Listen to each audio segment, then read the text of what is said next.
BJP పునాదులు కదిలే రోజులు దగ్గరలోనే ఉన్నాయన్నారు కాంగ్రెస్ సీనియర్ నేత అద్దంకి దయాకర్. మహిళలను అవమానించిన బీజేపీ కార్యకర్తపై చర్యలేవని ప్రశ్నించారు. మహిళలకు బీజేపీ ఇచ్చే గౌరవం ఇదేనా అని ప్రశ్నించారు.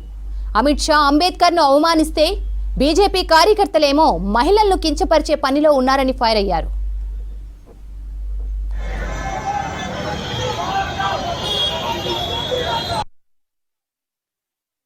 బీజేపీ ఆఫీస్ మీద దాడి చేయడాన్ని చాలా తీవ్రంగా పరిగణిస్తున్నారు బీజేపీ నాయకులు.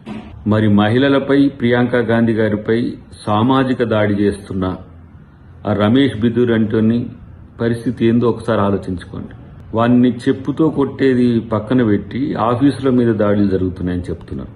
ఇలా ఒక మహిళ పట్ల, మహిళా సమాజం పట్ల మీ ప్రజా ప్రతినిధులకున్న సోయేందో ఆ రమేష్ని చూస్తే అర్థమవుతున్నది. నిజంగా మీరు మహిళా వ్యతిరేకులే కాదు, ఒక జుగుప్సాకరమైన నాయకులుగా మారిన పరిస్థితి ఆత్మపరిశీలన చేసుకోండి. మళ్ళా సన్నాయి నొక్కులు, మహిళల్ని కించపరిస్తే వాళ్ళ మీద ఎలాంటి చర్యలైనా తీసుకోవచ్చు. ఎలాంటి చర్యలు తీసుకుంది నీ పార్టీ? సస్పెండ్ చేసిందా, లేకపోతే ఏమైనా క్రమశిక్ష చర్యల కొరకు ఇచ్చిందా అనేది అంటారు. మళ్ళీ పైగా ఈ పొంకనాలు, ఆఫీసుల మీద దాడులు చేసిన వాళ్ళని అరెస్ట్ చేయండి అంటే మరి రమేష్ అంటూని అరెస్ట్ చేయండి. ఏ విధంగా అంటాడు? ఎట్లా అంటాడు? ఎవరి దన్ను చూసుకొని అంటాడు? మీరు ఇదేనా మహిళా రిజర్వేషన్ బిల్లు తెచ్చి మహిళల పట్ల మీకున్న అంకిత భావం ఇదేనా? మహిళల పట్ల అనుసరిస్తున్న విధానం ఇదేనా? సిగ్గుండాలి కదా కనీసం. అంటే ఒకవైపు ఏమో అమిత్ షా రాజ్యాంగం రాసిన అంబేద్కర్ మీద అనుచిత వ్యాఖ్యలు చేస్తాడు, లేదంటే అంబేద్కర్ని కించపరిచేలాగా మాట్లాడతాడు.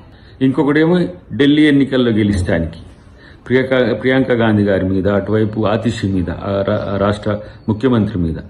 కేవలం ఎన్నికలు, రాజకీయాలు, దోపిడీ ఏ విధంగా అనేది మాత్రమే నేర్చుకున్నారు మీ బీజేపీ నాయకులు.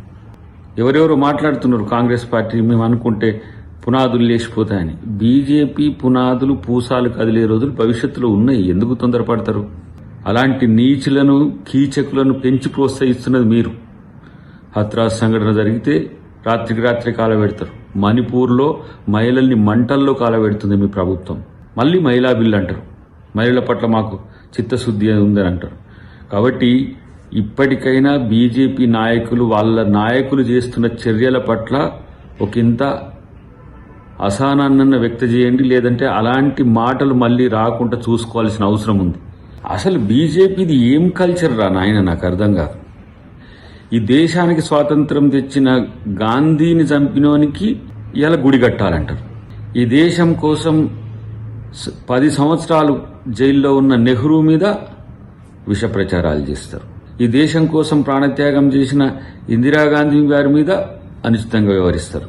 ఈ దేశం కొరకు చనిపోయిన రాజీవ్ గాంధీ మీద ఆ విధంగా ప్రాపగండా చేస్తారు. అలాంటి వాళ్ళ కుటుంబంలో నుంచి వచ్చి ఇప్పుడు దేశంలో ఉండే పీడితుల కోసం, బడుగుల కోసం, బలహీన వర్గాల కోసం, మహిళల కోసం, రాజ్యాంగబద్ధ రాజకీయాల కోసం పోరాడుతున్న ఆ ఫ్యామిలీ మీదనేమో ఒకసారి రాహుల్ గాంధీ గారిని డిస్క్వాలిఫై చేసి ఆయనని హింసిస్తారు.